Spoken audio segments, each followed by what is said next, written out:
गोपी गृहे वर्धनम मायापूतना जीवितापहरणं गोवर्धनोद्धारणं कंसच्छेदन कौरवादिहननं कुन्तीसुतापालनम् एतद्भागवते पुराणकथितं श्रीकृष्णलीलामृतं श्रीकृष्णलीलामृतं श्री गोपाल कृष्ण महाराज की जय। पूर्ण परब्रह्म परमेश्वर अवतार सर्वज्ञ श्री चक्रधर स्वामींना मुख्य करून मी पाच अवतारांना प्रथमतः साष्टांग दंडवत प्रणाम करतो आणि नवरात्र निमित्त आयोजित असलेली ही शारदीय व्याख्यानमाला आणि या संपूर्ण शारदीय व्याख्यानमालेचे अध्यक्ष परमपूज्य परमहंत महाराष्ट्राधिकरण तुम्हा अम्मांचे सर्व स्व गुरुवर्य आचार्य श्री मामाजी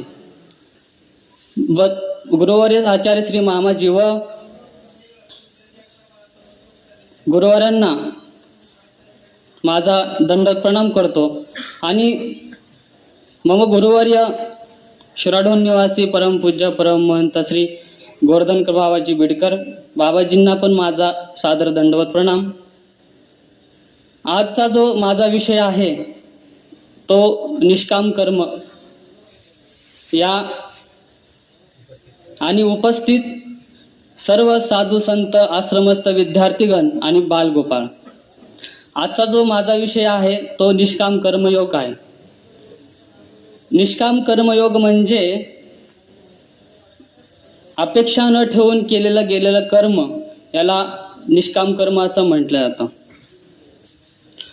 द्वारकाधीश श्रीकृष्ण चक्रवर्ती भगवंत अर्जुनाच्या माध्यमातून अखिल विश्वाला जो विश्व कल्याणकारी संदेश देतात ज्याला आपण म्हणतो श्रीमद भगवद्गीता, त्या श्रीमद भगवद्गीतेमध्ये भगवंत कर्मयोगाचं निरूपण करतात का मनुष्याला जीवनामध्ये नेमकं काय करायचं आहे। कारण आज परिस्थिती अशी आहे की आपल्याला नेमकं काय करावं